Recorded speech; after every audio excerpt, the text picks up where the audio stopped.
In this video, I'm going to show you how to fit door architrave.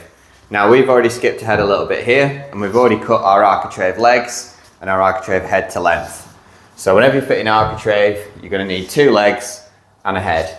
So we've already pre-cut these. These are 7 foot long. So basically we took a standard length of architrave at 14 foot and cut it in half to give us 2 legs at 7 foot. If you're working in metric, that's a standard length at 4.2, and then we've cut it in half to 2.1. That gives us our legs and just gives us a little bit of extra architrave above the casing so that when we cut our mitre, we've got a little bit more architrave than we need. If you want to watch our video on how to work out how much architrave you need per door casing, we'll attach a link to that above. But in this video, we'll show you how to fit them. So once you've got that, the next thing you need to do is work out which way around your architrave is going. We've got this rounded one edge here with a pencil round on this edge. So we need to make sure that our moulding is closest to the casing. That's normally the way around that you have it. You don't want a square side here, you want the moulded side. So we've got our legs at 7 foot, and then we've also pre-cut our head here, and again we've made it oversized because we're going to be trimming a mitre on these when we come to fit it. So always trim your initial legs and head oversized, and then you can trim them down to suit the exact size of the casing afterwards. So we've got that, and we've cut this one at 1 metre. So this door casing is very standard. In the UK, one of the most standard sizes is 6'6" by 2'6". We've got a 2'6" wide door or 30-inch wide door. If you're working in metric, I believe that's 7'62" wide. So that's a standard door casing. So this will be easier for this job, but obviously if you're a different size door casing, you'll need to adjust your measurements to suit that. Now, the first thing we're going to want to do before we fit any architrave is just prep the casing. Just take a scraper or a putty knife, paint scraper will do, and just scrape off that paintwork just so that your architrave sticks to it better. Especially you want to concentrate on this front edge because you're always going to see this tiny bit of the casing here. So you just want to clean that off with your paint scraper and then give it a light sand, because it's a lot easier to treat this while the architraves are off. Just want to sand your door casing,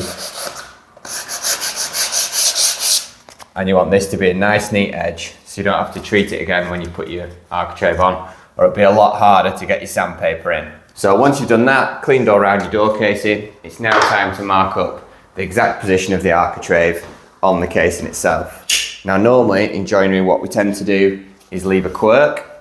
So as you can see, we've sanded this bit off nicely. This is all sanded because you'll see this edge. We never set our architrave flush with our casing like that, because when this is painted, if it gets painted, it might move slightly as the door opens and shuts, and this will lead to it cracking. So we always leave a little quirk. I normally tend to leave like 1/8 of an inch, about 4mm. This can often depend on what hinges you're going to use on your door.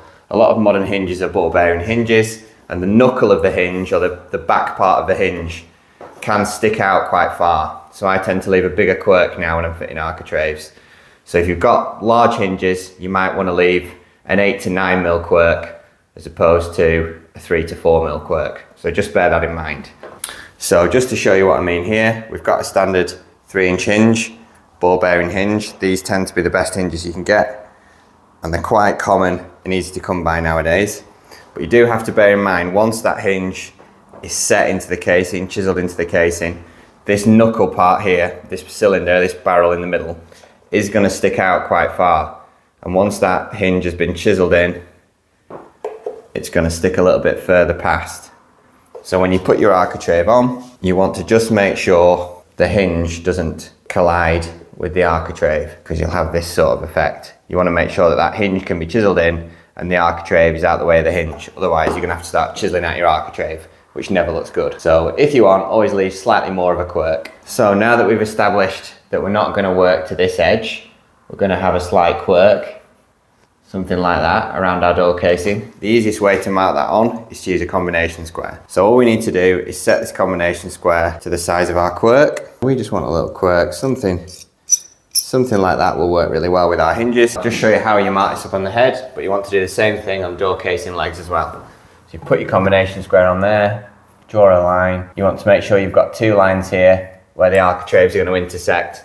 That's very important, it'll make it easier for you later on. So we've got our mark there. We want a couple of marks just along the length of the head of the door casing, just so you know where to position that architrave.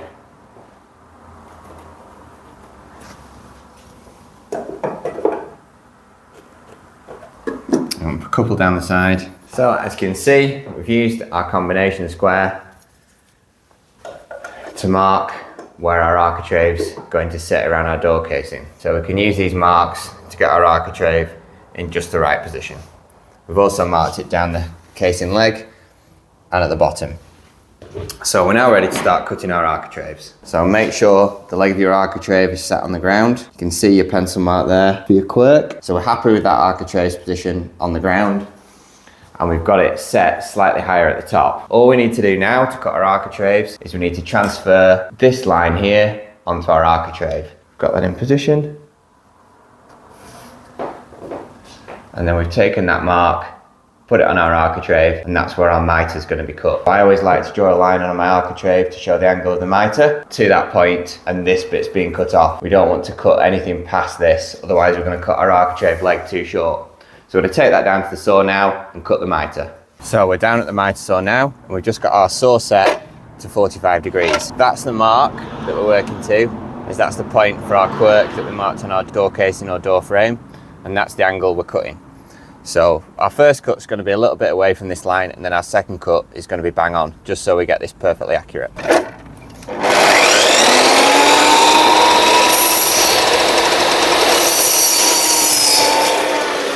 As you can see, we've done our first cut, and you can just about see that pencil line there.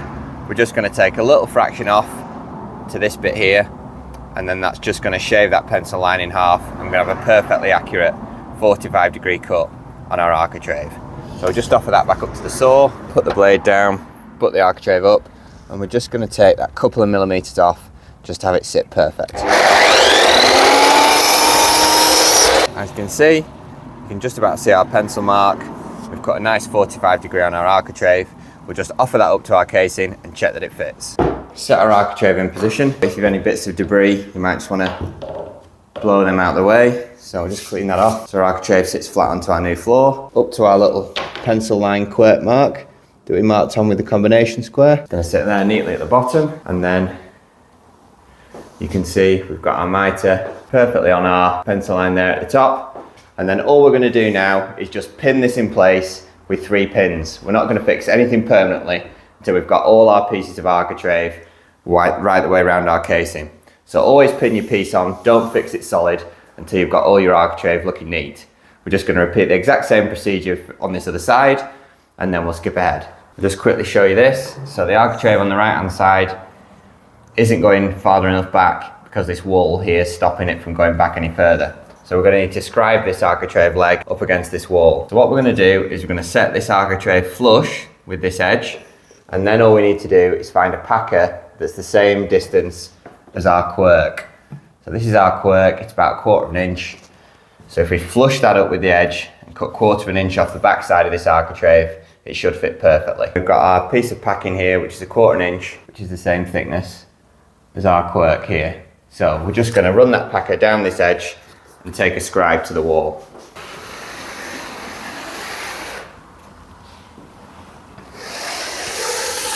You can see now we've used our 1/4 inch packer to take our scribe right the way down the wall. We're going to cut this piece off our architrave so that this front edge will go back 4 or 5 mil to give us our quirk, and then we'll have an equal quirk all the way around our frame. But I'll just show you how to cut that with the jigsaw. So now we're back outside, cutting outside. We've got our mark all the way along the back edge of our architrave. So we're just going to cut that out now, following it with our jigsaw. I always like to do this upside down, then I can see the blade, and it also leaves a nice clean cut on the face side of the architrave. There's our little strip we've cut off the back of our architrave.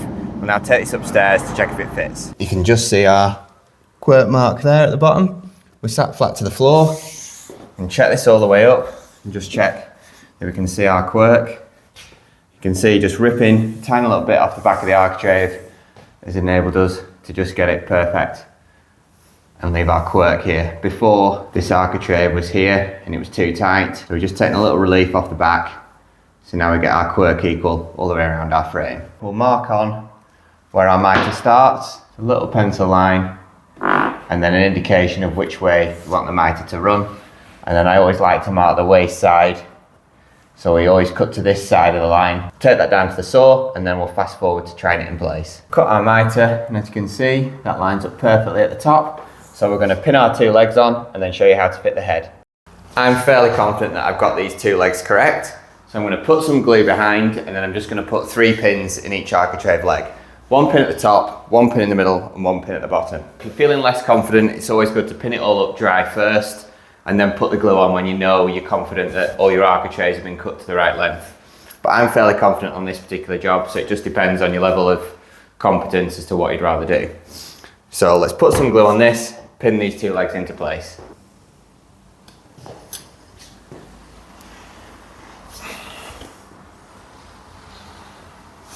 Make sure your architrave is down to the floor at the bottom. Line it up with your quirk and your pencil marks. 1, 2, 3, and then repeat the process at the other side.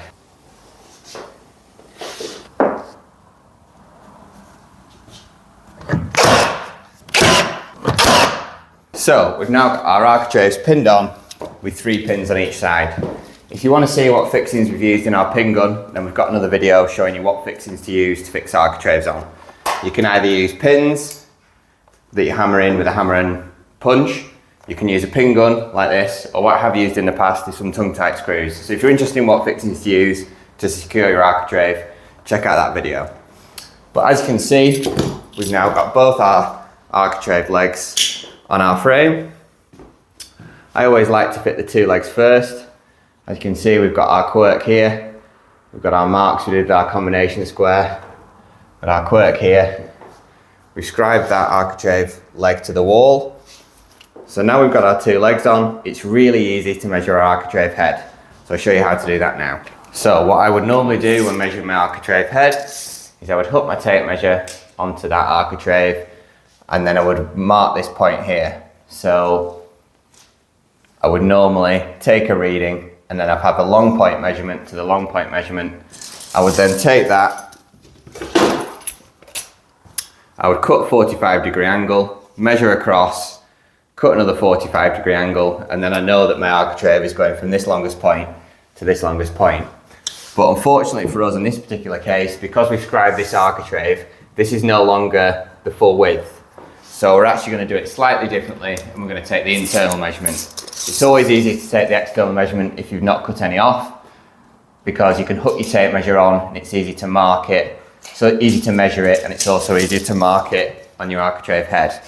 But because we're in the position we're in, we're just going to have to take our internal measurement here, and that's 780.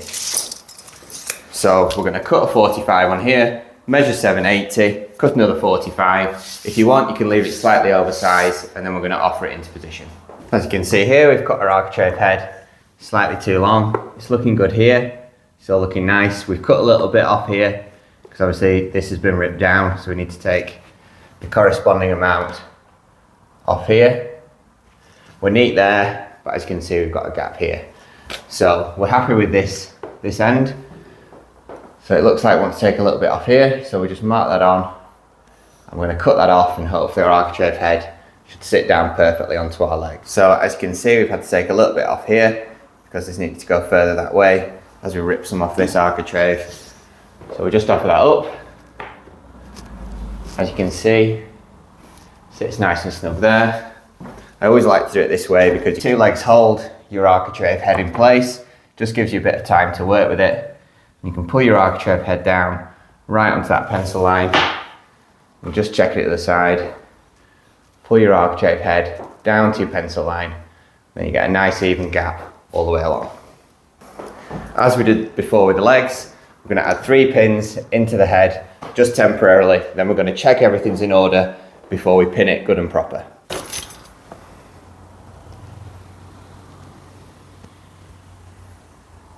We're also going to put a tiny little bit of glue on our mitres.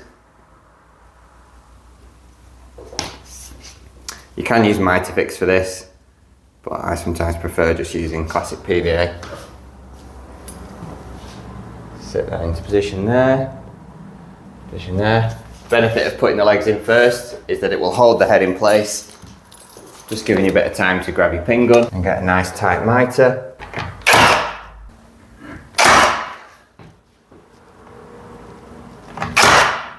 And now we've got our head on, we can just check right round our architrave, check that our quirk's all even, and then once we're happy, we'll go around and add some extra pins. So as you can see, we're right on our pencil line there. We've got a nice tight mitre on that side. We've got an even gap all the way along here. Got a nice tight mitre on the other side. Bit of glaze just eased out there.